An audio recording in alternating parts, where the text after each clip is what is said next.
Actually ako, hindi ko pa talaga na-try yung mga hobbies ng groupmates ko. Kaya medyo na-thrill ako na i-try sila. Since ako nga, puro nood lang ang hobbies ko. Parang exciting mag-try ng something new sa everyday routine ko, ganun.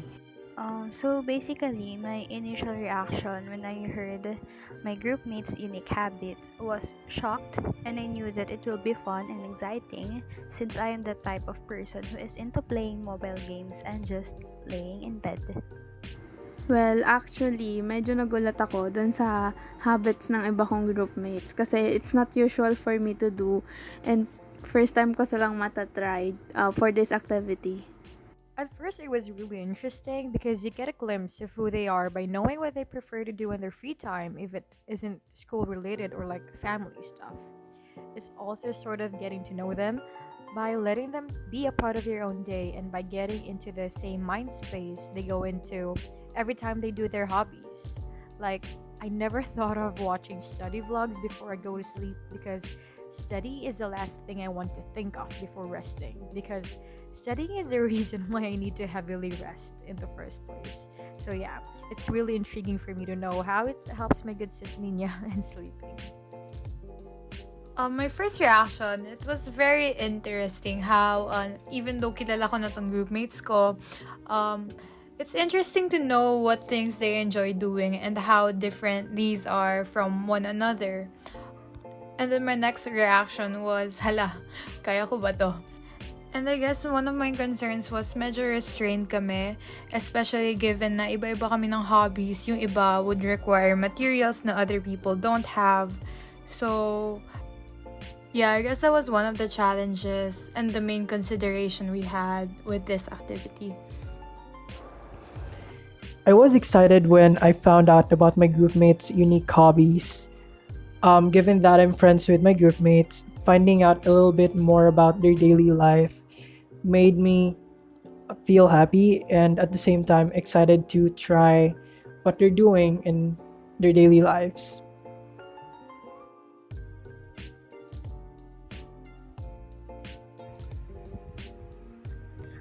Among those habits, I would probably say that Nina and Dance were the easiest since those habits were not so new to me but I do not frequently do it. Yung kay Nina, that was my habit before. It was a lullaby for me as well. For then, hindi siya yung habit ko pero masasabi ko naman na ginagawa ko siya before, especially noong pandemic. Sa challenging naman, i-rank ko rin. So, first is si Sam, then Mark, then Maggie. Sa una si Sam kasi ginagawa naman natin siya ngayong may pasok kasi madami yung readings tapos sunod naman yung kay Mark. Hindi naman bago sa akin ang pakikinig ng music sa different languages. Mulat naman ako sa kanta ng Taiwan, gawa ng Meteor Garden. Sa Japan naman, yung isang artist from Korea, nag-release ng song for Japan na nakasalin sa salita ng Japanese. Kaya nakapakinig naman ako. Tapos, syempre, sa Korea. Ito yung sumisikat ngayon like sa BTS, sa Big Bang, sa Blackpink, sa Twice, ganon. Tapos, yung most challenging naman talaga for me is yung kay Maggie. Hindi kasi ako creative tapos wala akong patience sa pag-iisip ng kung anong babagay na words or sentences for a certain poem, prose, or etc. Tapos, ayun. I guess the easiest for me was Mark's hobby, which was listening to music from foreign languages. Although I know K-pop is very prominent na nowadays, I also tried to venture into other languages music such as French and Spanish. And as someone interested in learning new languages, it was very fun. Just super easy to do kasi it's very accessible. You could just search it up on Spotify or YouTube. So yeah. And then, I think the most challenging was Faye's hobby, which was playing mobile games. Kasi, although I know it's supposed to be easy and fun for other people, but as a non-gamer, who has a hard time getting the hang of mobile games, especially those involving guns, and I think it's a me problem since I'm also medyo competitive. So, learning this hobby in a day kind of brought out the anger issues in me. Charot. But yeah, even though medyo nakaka-frustrate, I guess gaming is just really not for me. For me, ang easiest hobby ay yung hobby ni Nina kasi relaxing siya. Nakaka-enjoy and nakaka-motivate din at the same time na maging productive and plan your schedule ahead. Nakaka-inspire na gumawa ng study habit, ganun. And ang pinaka-challenging naman for me ay yung hobby ni Maggie. Kasi I'm so bad with words. So, ayun, medyo nahirapan ako mag-collate at makabuo ng prose. Hindi talaga siya easy, pero siguro easier siya if out of passion and hobby mo lang siya ginagawa. Ayun, sobrang talented pala ni Maggie. The easiest hobby for me was Nina's, which is watching study vlogs before sleeping. Personally, I do love watching vlogs, so trying that was not a problem for me. However, different from Nina, I don't do it before sleeping, so I think that was what made it a unique experience. On the other hand, the most challenging hobby for me was playing mobile games. I personally don't enjoy playing mobile games. I believe that no matter how small a task is, it will still seem challenging if you're not having fun. So I guess that's what made it a bit tough for me to do. Among those habits, feeling ko pinakang easiest for me is yung kay Denise, yung manood ng K-dramas because hilig ko rin siya lalo na kapag nakakita ako ng time na free ako at kaya kong manood ng any series lalo na ng K-drama. And then, challenging for me, siguro yung kay Maggie. Cause di ako masyadong familiar with prose writing. And nagawa ko ng tula pero Filipino or parang Tagalog siya. So, ayun, medyo nahirapan ako for that habit. The easiest for me would be listening to music in different languages or Mark's hobby because as a musically inclined person since I was a kid, it's never a day without music for me. Like music isn't just a hobby for me anymore, it's a huge part of who I am. So doing anything music related doesn't require work or effort for me.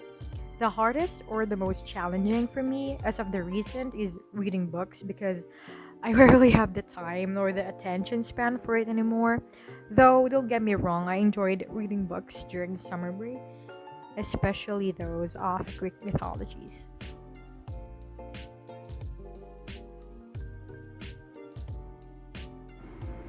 In 3 words, siguro, fun and refreshing. Kasi fun, parang, ayun, may nadagdag sa habits na ginagawa ko. Like, hindi lang yung sa akin yung ginagawa ko for that certain day, pero may nadagdag ako something new na hindi ko nagagawa. And, ayun din yung reason bakit ko nasabi siyang refreshing kasi it's, something unique na nagawa ko for that certain day. Like, makinig ng music in different languages, maglaro ng mobile games na hindi ko ginagawa talaga, and magbasa ng libro na parang never ko ginawa din since I'm not used to read books talaga. In 3 words, my experience as I exchanged habits with my group mates are fun, enlightening, and empathic. 3 words to describe my experience. That would probably be fun, exciting, and thrilling. My 3 words would be fun, interesting, and relaxing. Exciting, as I've mentioned kanina, new, and worthwhile kasi hindi siya yung hobbies na nakaka-drain. Nakaka-enjoy siya though may ibang challenging na activities. To put it simply, I guess this experience was interesting, immersive, and new.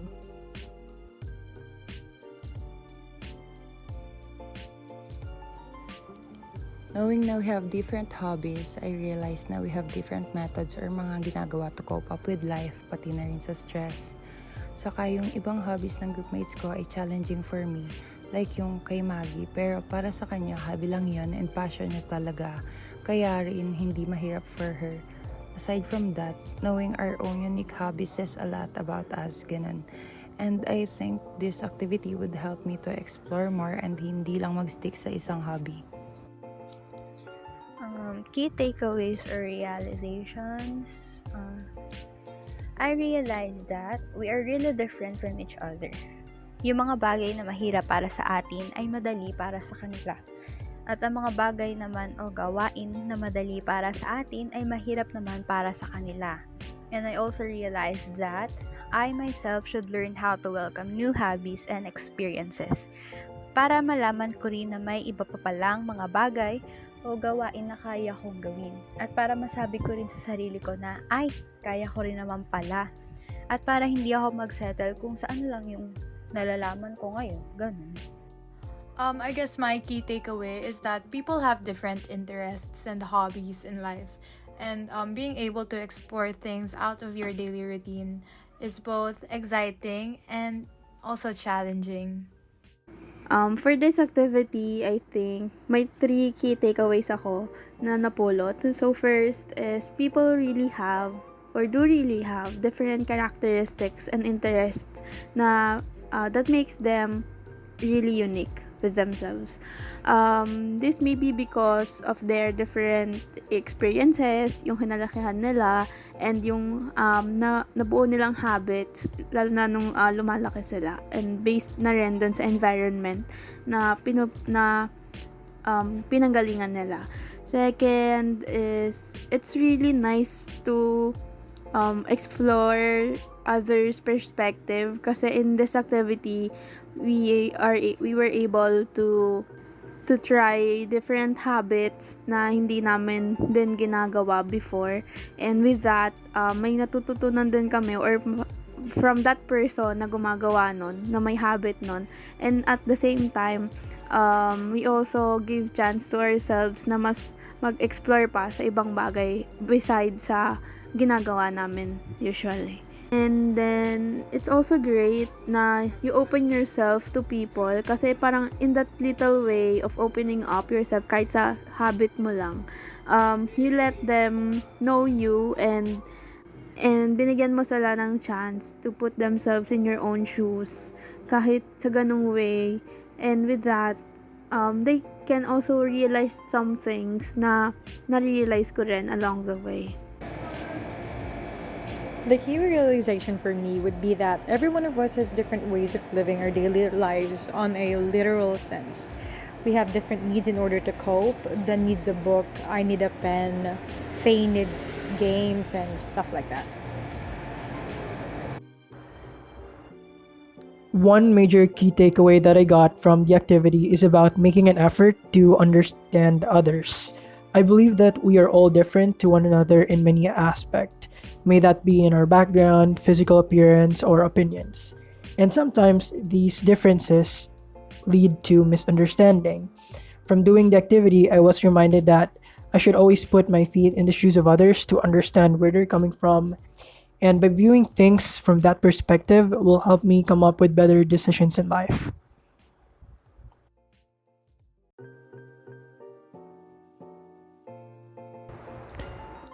I think that the activity was a great exercise to learn more about empathy. Empathizing is an essential part of the ideation process. In order to create something that effectively solves a problem, we have to empathize first with the people who are experiencing the problem.